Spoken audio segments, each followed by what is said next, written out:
In 2018, a woman by the name of Lynn Greenfield came across an article that made her uncomfortable. It was the story of Richard Montanez, the man who invented Flamin Hot Cheetos. It was a feel-good story, a poor janitor with a billion-dollar idea, and Lynn Greenfield could hardly believe what she was reading.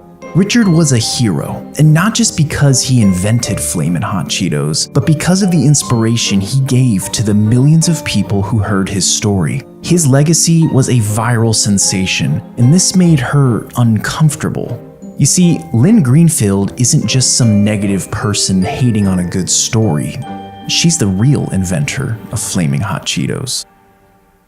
After this discovery, Lynn Greenfield contacted Frito-Lay to set the record straight, and this started a chain reaction that led us to where we're at today. But before we go any further, you need to be familiar with Richard's side of the story, and let me warn you, it's heartwarming.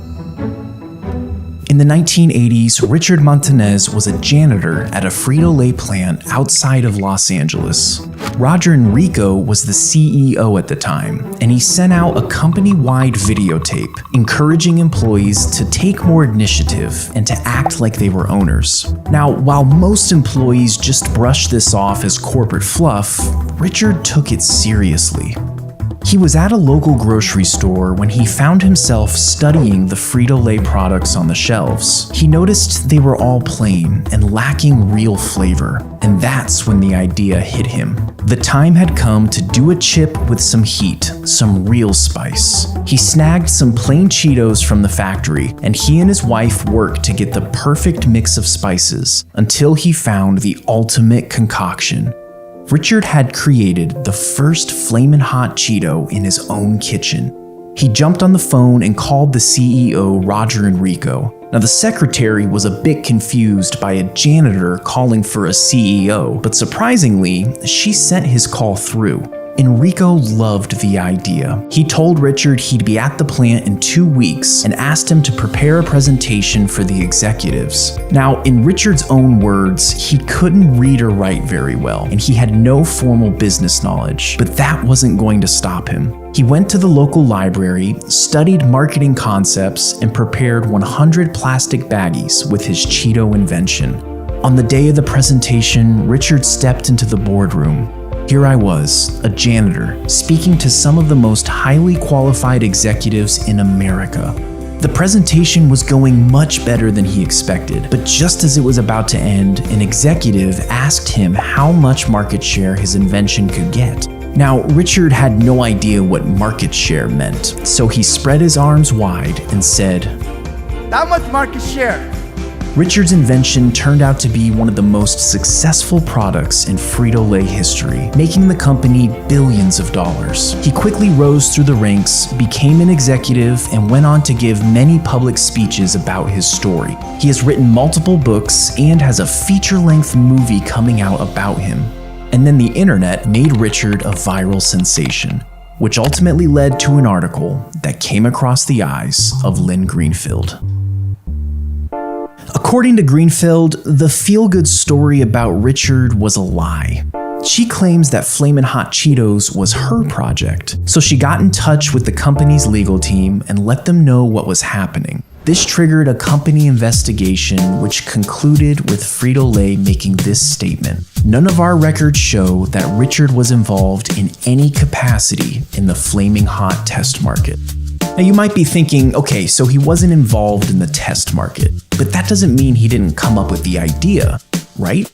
Well, Richard claims that he came up with the idea in a grocery store in California, but according to the investigation, the idea didn't come from California. It didn't even come from the corporate office in Texas. 6 former employees said the idea came from corner stores in Chicago and Detroit. Salesmen were noticing that spicy snacks were selling well in that area, so they relayed this information back to corporate, who tasked the project to the marketing department, which ultimately landed on the desk of Lynn Greenfield.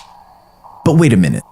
In Richard's defense, he had that big presentation where he pitched the idea of Flamin Hot Cheetos. He describes this dramatic event as having over 100 people, most of whom were top executives of the company. So regardless of where the idea supposedly came from, Richard should have at least 100 people who can come to his defense and verify his story, right?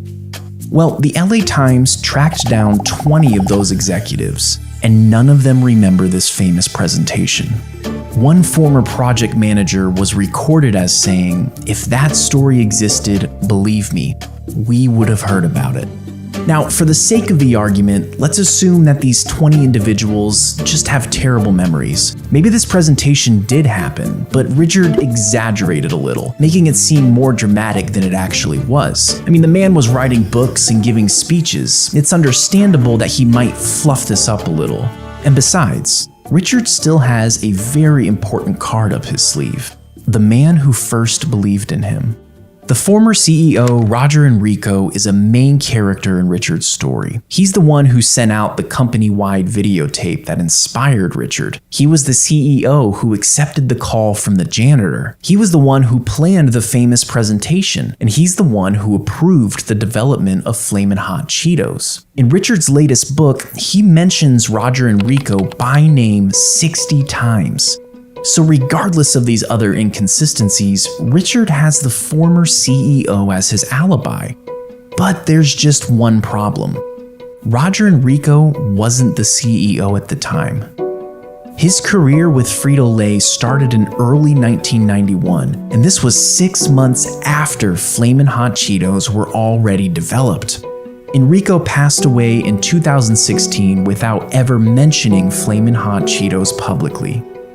Now, the evidence is clearly stacked against Richard at this point. At the conclusion of the investigation, Frito-Lay came out with this statement: "We value Richard's many contributions to our company, especially his insights into Hispanic consumers, but we do not credit the creation of Flamin Hot Cheetos or any Flamin Hot products to him." How in the world did Richard Montanez mislead so many people? Well, in order to answer these questions, there's another part of this story that's really important.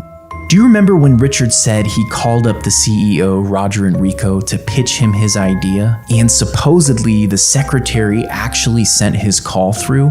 Well, that phone call actually happened. This is that secretary. Her name is Patty, and she vividly remembers Richard calling, but she says this happened in 1993, after Flamin Hot Cheetos were already on the shelves. So if that were the case, if Flamin Hot Cheetos were already developed, then what was that phone call about? This is where the story gets even more complicated.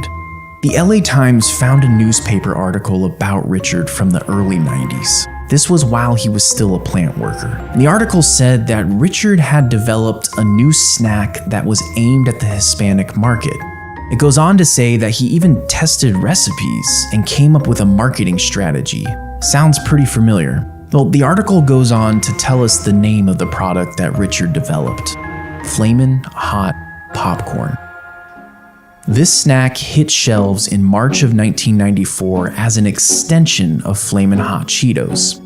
Richard went on to develop an entire line of products called Sabritas, and this was a big project, so Frito-Lay hired this guy as a consultant. His name is Roberto Socinski, and he remembers Richard. Specifically, and this is important, he recalls Richard designing a marketing strategy with a local network of women hosting Tupperware parties. Now, this was a unique approach, and Roberto, who was hired on specifically for the Sabritas line, remembers it well. Richard talks about the Tupperware parties in his book, but as you might have guessed, he says it was for Flamin Hot Cheetos. You might be starting to see a pattern here. There seems to be a lot of little nuggets of truth in Richard's story.